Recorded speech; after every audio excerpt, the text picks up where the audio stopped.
Hello, thank you for tuning in to the Diaspora panel. We are the voice of the diaspora. I have with me Mr. Ademola Adisa, who is based in the United Kingdom. Mr. Adisa, you are welcome to today's meeting. Oh, thank you for having me. Hello. I have also Mr. Lalawal, who is based in Canada. Mr. Lawal, you are welcome to today's meeting. Thank you for having me. And we want to say a big thank you to all our new subscribers. Thank you, and welcome you to the Diaspora family. So if you are one of our viewers, you have not yet subscribed, please click on that button so that anytime we do a new video, you'll be one of the first people to know about it. Please, we want to see your comments. Keep them coming in so that we can know what you think and what you feel, and then we can respond to you as soon as we can. Please, if you like our video, put a like on it and share it. Let it reach all your people so that they too can benefit from the video. Today, we want to talk about why the Fulanis are killing Christians in northern Nigeria.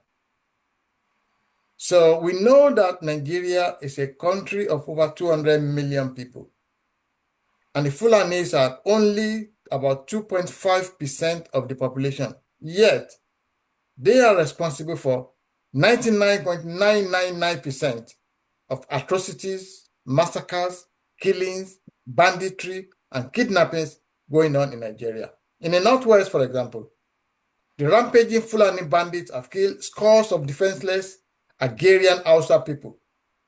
In some instances, they have made themselves into lords of the manor. They collect farm taxes from farmers, while their emirs and the sultan cheer them on.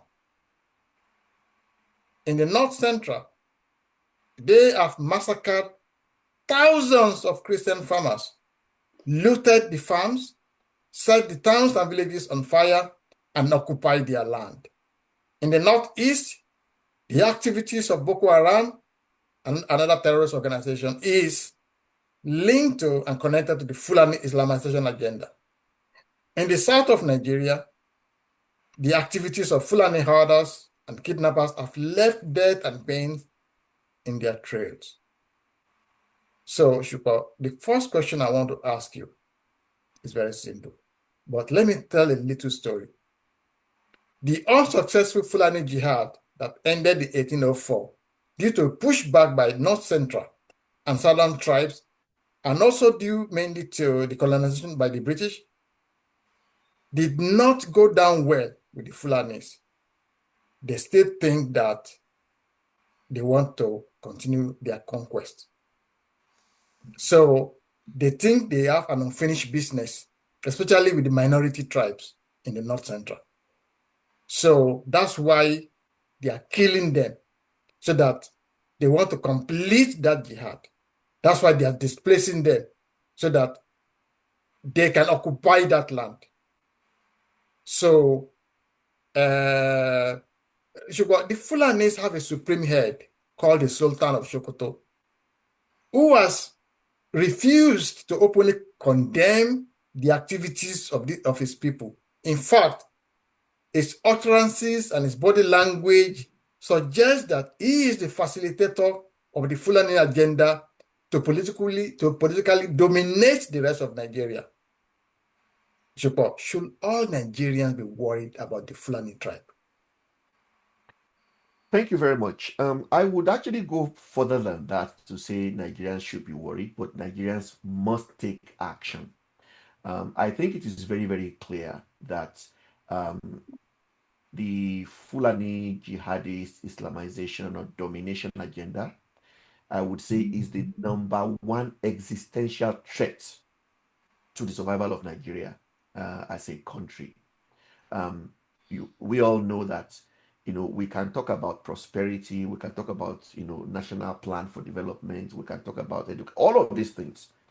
We can only achieve in a society where there is peace and there is law and order. The agenda is to dehumanize, dominate, and Islamize the rest of Nigeria. And it has created an environment, for example, where farmers can't go to the farm any longer, people can't move about freely. It's not only hindering food production, which is important, for Nigeria as a country. But eventually, if it is not stopped, it will impact Nigeria's ability to execute its vision, to be able to develop the country and play the role that it's supposed to play within the region and globally.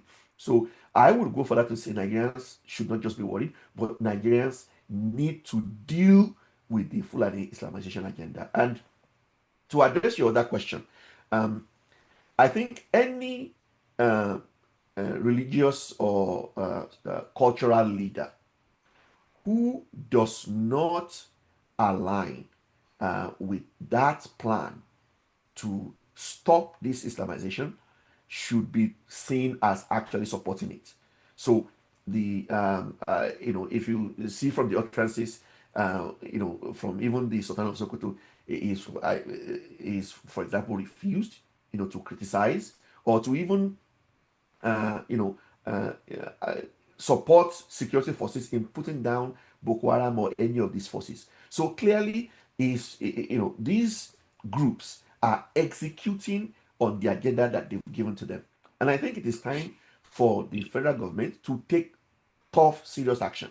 Any northern emirs that is not supporting actively government's efforts to stop this insurgency and this terrorism and Islamization agenda should be seen as supporting it.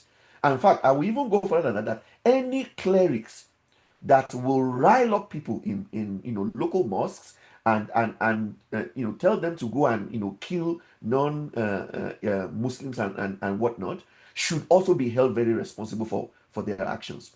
The government needs to step up. Nigerians of all tribes and creed need to unite from the southwest to the south to southeast to the middle belt to put a nail in this Islamization agenda so that together we can achieve our goal and move forward as a country. Thank you very much. Thank you.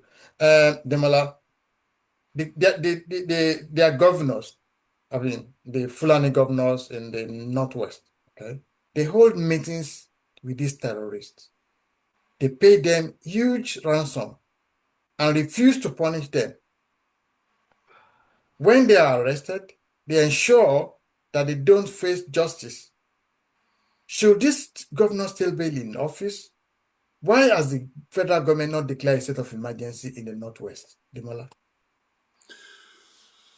The issue of the governors or political leaders in the Northwest not doing due diligence to the atrocities of these Fulani bandits, terrorists, and Islamists is very, very disappointing. It's very much uncivilized of anybody because the life of the people, irrespective of their religion, irrespective of their ethnicity, as a governor or as a leader, as a political leader, you're supposed to respect and protect the life and property of all Nigerians. To create a federal or to be using a sect of Nigerians for mostly political purpose. They are unable to control them or to checkmate them because they were the one uses them earlier on, especially to solicit for votes. During the election period, they invite all Fulanis outside Nigeria and everything. They give them a voter's card, and just for them to be able to win. And also, they sponsor some of them to undermine the opposition or the government in power, so as to discredit and create a certain insecurity situation that will justify the removing such a government from power. All these tactics, all these bad practices are the ones that are created so much that they created a monster that is beyond their control. Be it that it may, this need to stop. It doesn't pay anybody. They can see it now that the monster they are created is coming back to haunt them. They are not even having peace as well. And yes, people, we can use both kinetic and non-kinetic approach to this, but is the non-kinetic approach sincere? Is there sincerity in the non-kinetic approach? Because if you say the ministry should use non-kinetic approach, and yes, you are encouraging the bandits to use kinetic approach, how is that reasonable and justifiable for the military? The political office holders, including governors and houses of the parliamentary or the House of Assembly, need to sit up. This should not happen in a democracy. All the emirs, all the sultan need to be examined. Are they sincere? Did they really want peace? If they really want peace, it is with their domain. They know the people. These people are within them. These people are people that come to the market to shop. They also go to the mosque to pray.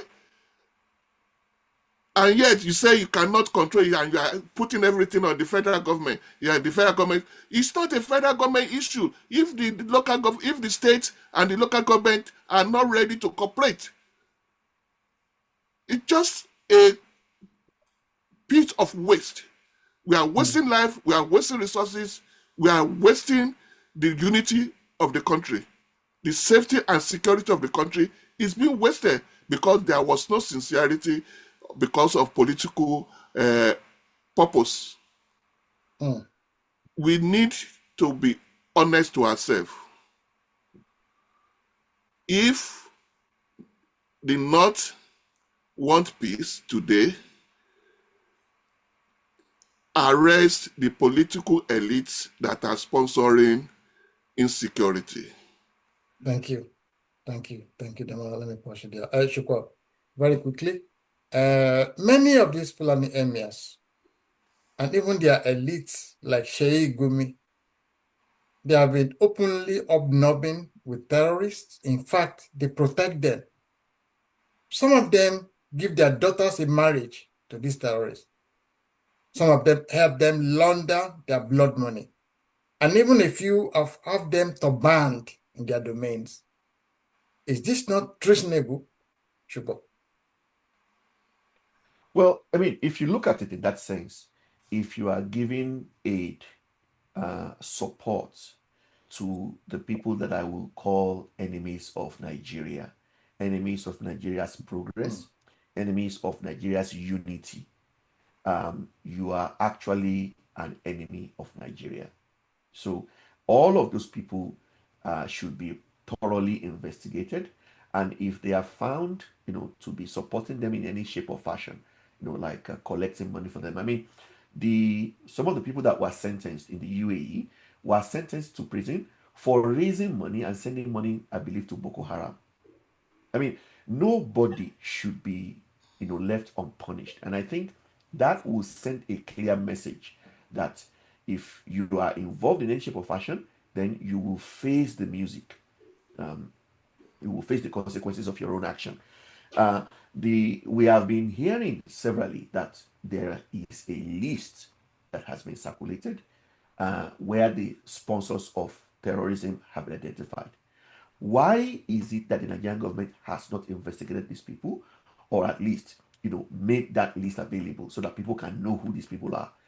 Why are they hiding it? Why have they not held these people accountable? The federal government needs to really step up in this area, and as Mr. Desai just said, the elites who are responsible for this, who are providing aid, comfort, and all of that for them, who are helping them to raise money, who are helping them to move arms, all of them should be held responsible and should be held accountable for their actions. Thank you. Thank you very much. So, Demola, your question now, this is final question is, what should the federal government do to stop these killings and stop the violence that is ravaging the country? I mean, should the federal government, for example, not consider, first of all, banning any type of open grazing? And number two, possibly to move the Fulanis back to the northwest, because apparently they are creating problems all across the different land zones. They are the only one creating the problems. Should the federal government not consider actually relocating them back to the northwest, for example? Demola? Yeah, thank you. Uh, the Fulanis are nomadic. They are not static. They are like gypsies. They move from place to place. That is why they don't have a really, we can say, specific static abode. But we, especially this present government, established for this purpose of preventing all this a Ministry of Livestock. What is the essence? What is that ministry doing? Uh, A whole ministry is responsible for livestock. The problem we are having is about livestock rearing. yeah. So why are they not addressing that? Why are we still seeing? Are we not having grace land? Why are we not? Why are they still mobile? There are laws all over that should be not open grazing should be forbidden. What is the ministry doing about it? Who is the minister for that? What is the minister doing? There's nothing feasible that ministry is doing. Yes, we have gone all over the world looking for all this how to define or build ranches and whatever. But it's more urgent. We need it now than ever. Where are those ranches? What are they doing? This need to be addressed. It will go a long way to stop this open grazing and create ranches. Also, there must be sincerity. Look, clashes of the livestock rearers, that is the herdsmen, and the agriculturists, is not basically because of religion as such. It's because of the sentiment of ethnic dominance. There is no respect. Fulani don't respect other ethnic or other religion. We need to have respect, self-respect for each other. We need to respect each other, honor each other, create peace and harmony. Let's know our limits. The idea that certain tribe is more important than the rest of the country need to stop. The Fulani need to realize that they are in a community of multiple nations. And for harmony and respect to be, they need to recognize and respect each other culture and ethnicity and religion. If we have this mutual respect, then all these things, clashes, will be easy to solve. Okay. And our leaders should stop managing crises and taking sides based on their ethnic or religious affiliation. Thank you. Thank you. Thank you, Demola. Our time is fast gone. So I want to say a big thank you to Mr. Olalawal from Canada. Thank you so much for coming to today's meeting. Thank you for having me. And a big thank you to Mr.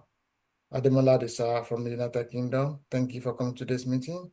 Oh, thank you for having me. It's a pleasure being here. Thank you. And your host, the Jalaya. We'll see you again in the next video. Bless you. Goodbye.